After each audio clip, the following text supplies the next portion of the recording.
go.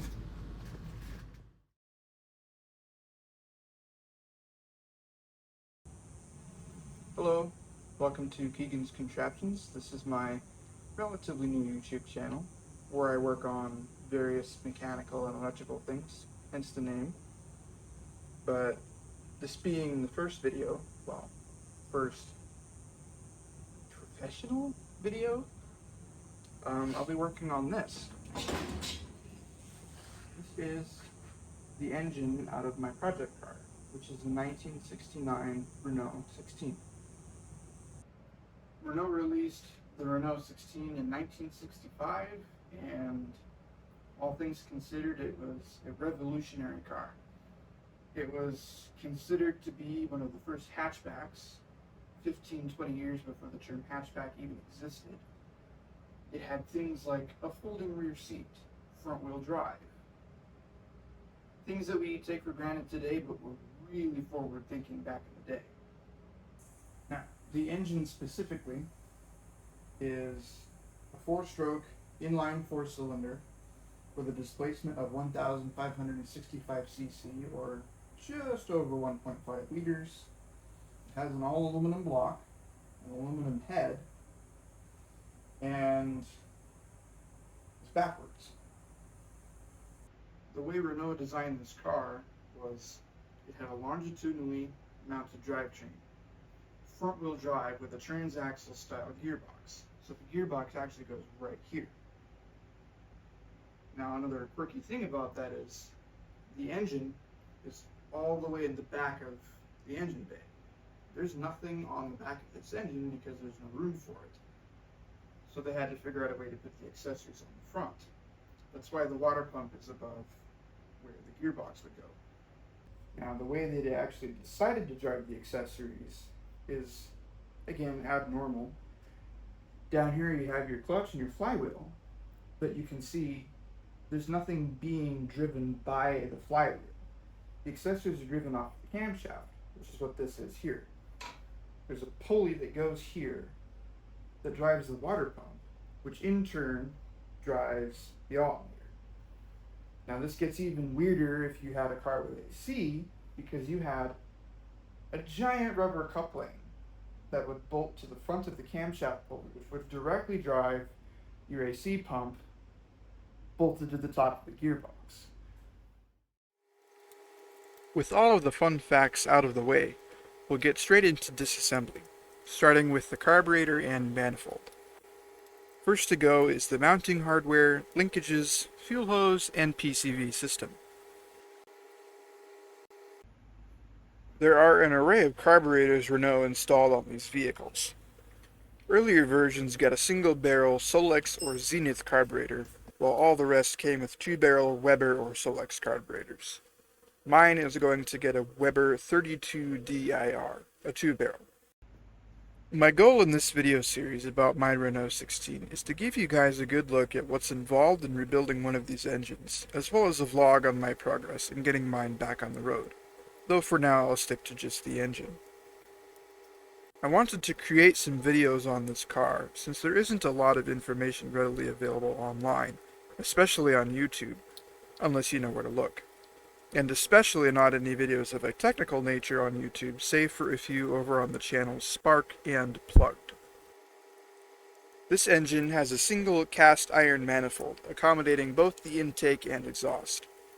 Engine types 697, 821, and 841 have this style of manifold, while 807s and 843s have a cross-flow head, so have separate intake and exhaust manifolds.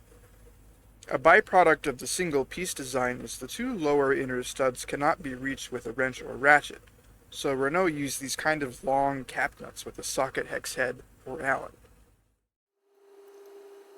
The water pump was next. The water pumps are common to all types of engines. These are a little odd as they have an intermediate plate between the pump and the cylinder head. I replaced the pump when I first bought the car after realizing it was plugged and seized with rust and what appeared to be some kind of stop leak while replacing dry-rotted radiator hoses. The upper radiator hose has a stepped-up section near the water pump where the thermostat slides in and is held in place between the step section and the pump.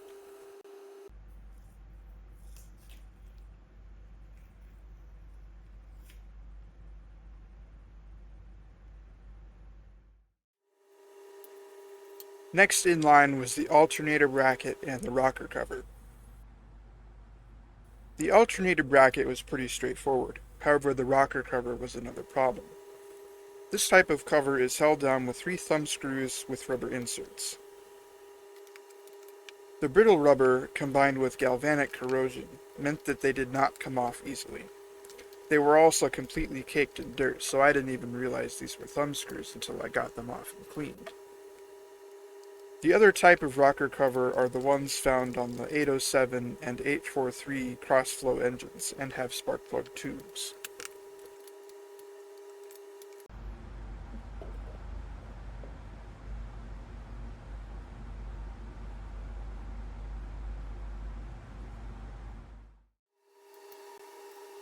Now that the engine is officially open, the next thing is the rocker shaft assembly and pushrods.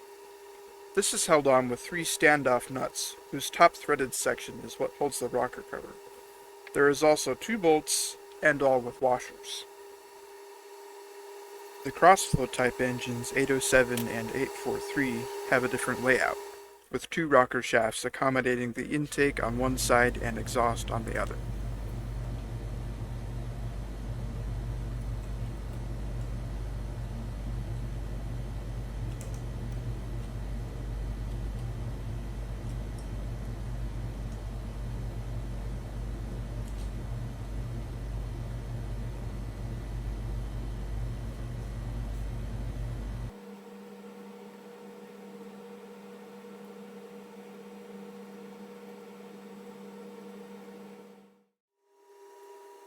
Now down to the cylinder head itself. I broke the bolts loose and removed them. There are a few with spacers, and all have washers.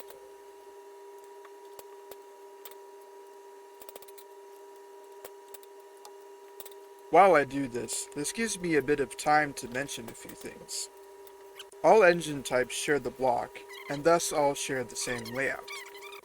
This family of engine types is also used in a lot of other Renaults, notably the Renault Alpine, and even other makes like the Lotus Europa.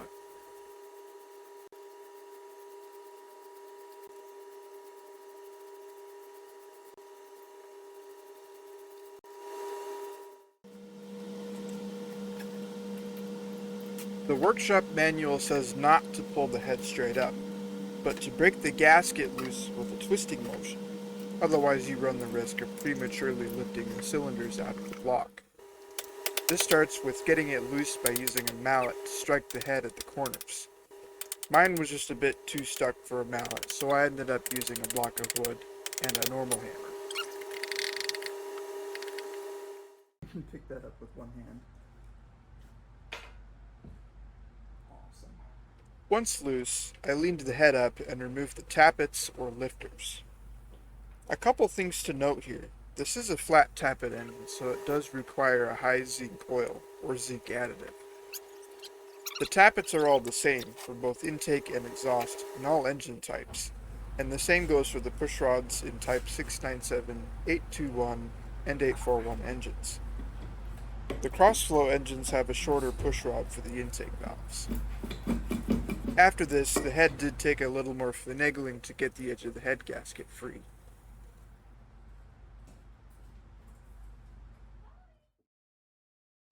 And that's it for this part. I did find some damage in the top end, specifically a wiped cam lub and a chewed lifter on the number 1 cylinder's intake, which does correspond to some lower compression numbers I found in the previous owner's service record booklet.